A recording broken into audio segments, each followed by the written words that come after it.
só vê, você retém 5%, quando você lê, você é 10%.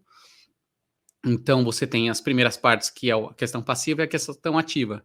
Então, 90% quando você se envolve, né? quando você interage, 100% quando você ensina, né? Então, quando você troca.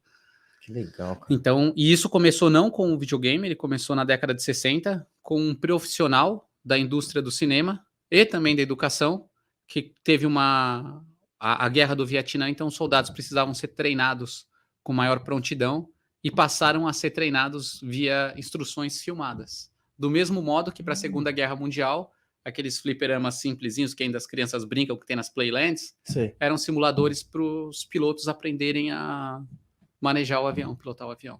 Que demais.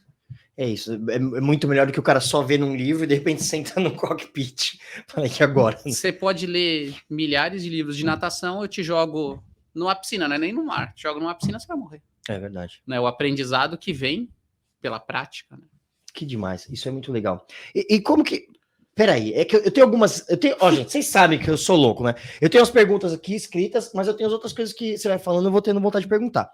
Tá, a gente tem no imaginário comum que os jogos, eles incentivam a violência.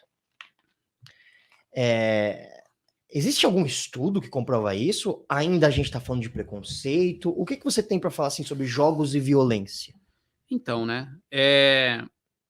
Tem bastante coisa para falar. Se a gente entrar no Google Academics, tem mais de 3 milhões e 500 mil artigos, pelo menos da última vez que eu entrei, fatalmente esse número é maior, de pesquisas relacionadas a jogos e violência, jogos e saúde, jogos e dependência, jogos e questões de observação. Então, assim, praticamente toda a área do saber, da sociologia à medicina, tem pesquisas relacionadas a jogos. Né?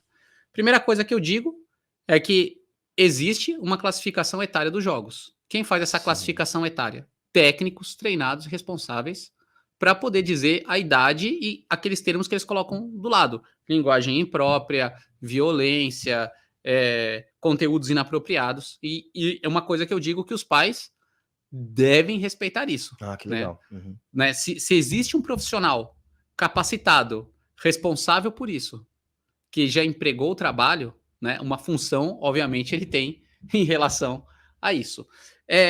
De fato, as narrativas de violência, elas não são responsáveis, os jogos não são responsáveis por elas. Os jogos fazem parte porque eles estão dentro do contexto da humanidade. Sim. Então é a mesma coisa que falar, na pré-história todo mundo era violento e dava pedrada porque eles jogavam muito videogame. Né? Tipo isso. Ou a violência só surgiu com o videogame. Nessa violência. Na França inventaram a guilhotina porque o cara tava ali jogando videogame. Então, assim, existe a temática da violência, sim, existe a temática de financiamento. Então, por exemplo, a gente não pode esquecer que a gente vive num mundo onde a indústria mais rentável é a indústria armamentista. Sim. Né? Existe um fomento cultural da institucionalização da violência a partir dos jogos.